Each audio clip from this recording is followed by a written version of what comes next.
Good day, viewers all over the world. You are welcome to Contd online class. Today, we want to continue with the definition of terms. Then the first one that we are going to talk about today is the intersection. The intersection between two or more sets. Intersection between two or more sets. So what do you understand by the intersection? The intersection of two sets, A and B, is the set that consists of elements that are in A as well as in B. That is, if you have two sets, A, let's say A is a set, that 1, 2, 3, 4, 5. And there's another set B, which is giving us 2, 4, 6, 8. So the intersection between these two sets, A, intersection B, is denoted as something of this nature. This is the notation for intersection. Now, when we discuss about union is this symbol. It's like U. But intersection is the reverse is the case when it comes to intersection. This is intersection, the symbol for intersection. The intersection between two sets, A and B, is the element that we have in A, and we also have it in B. You know, in case of union, is there you have the element in A or B or both. That's the definition for union.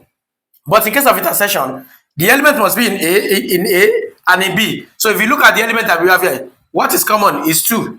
2 is common, then 4.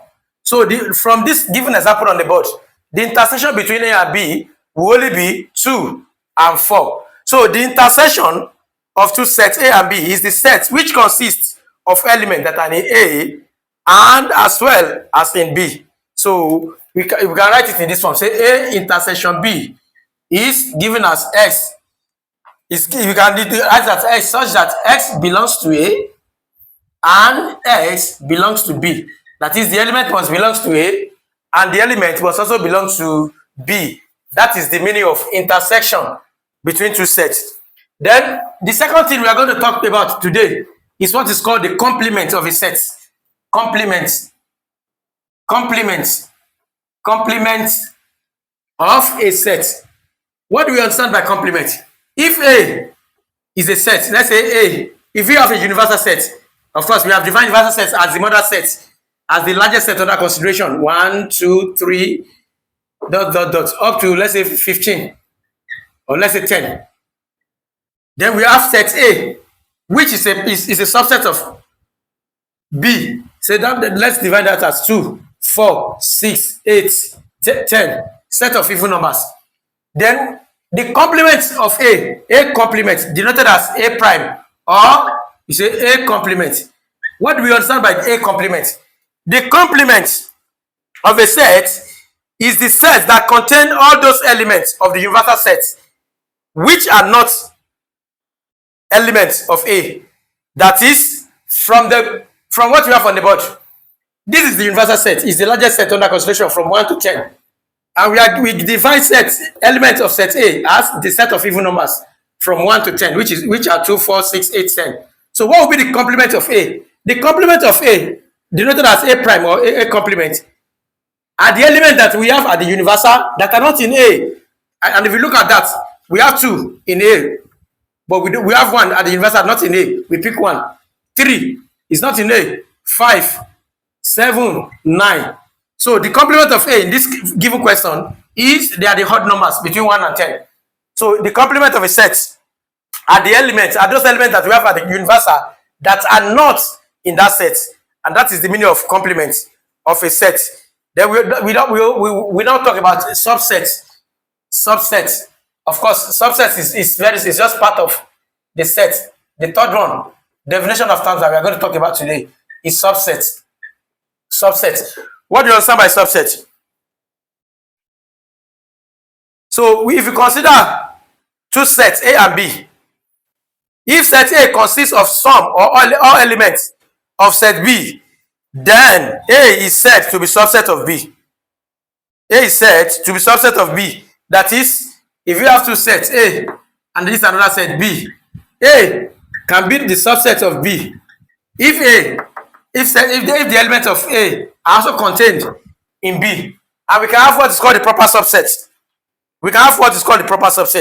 But if A is a subset of B, and there is at least one element in the set B, which are not in A, then the set A is called the proper subset of B. That is A and B. Let's say A. Let's give an example. A. 1, 2, 3, 4.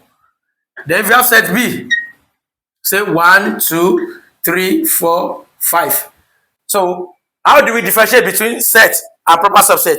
In case of a subset, if the set A consists of some or all elements of set B, then A is said to be a subset of B. So in this case now, A is a subset of B because A has 4 elements, 1 to 4. B has 5 elements, 1 to 5. It's a subset. But when you talk about proper subset, so when when you talk about a subset, it will be A subset of B. A is a subset of B. So that is the definition of a normal subset. Then, but if A is a subset of B, and there is at least one element in B which are not in A, then we say A is a proper subset of B. So in this case, A is a subset of B. But when we talk about proper subset, A is a proper subset of B. It's also a proper subset of B. A has 4 elements, 1 to 4. B has more than A. So A is contained in B. So B, we can also write it in this form. We can reverse it. These are just set notations that we should be familiar with. So we should be familiar with all these set notations.